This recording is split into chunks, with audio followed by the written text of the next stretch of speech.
Hello everyone, welcome back to the channel. In today's video, I'll show you how to use green screen, also known as Chroma key, in the VLLO app. First, open the VLLO app.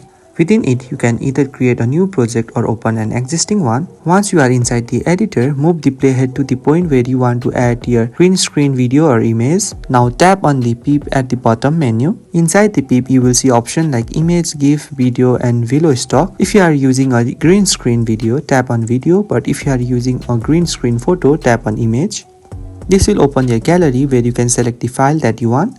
Once selected, you will be taken back to the editor and the green screen video or image will appear overlaid on top of your main clip in the timeline. Now within the bottom, you will see different editing tools. Scroll through until you see the Chroma key and tap on it. You will now see a ring appear on the overlay clip. Drag the ring over the green background and as soon as you place it, it changes to green color, and when you remove your hand, it will automatically remove the green screen. You can now resize or reposition the overlay using the pinch or drag gestures. Below you will see sliders for saturation, brightness and hue. Move the sliders left or right to fine-tune the chroma key and clean up the edges. If you are not happy with the result, you can just tap on the reset. Then again move the slider in order to clean up the edges. And once everything looks good, tap on done to apply the effect. And that's it. You have successfully used green screen in VLLO using the pip and chroma key tools.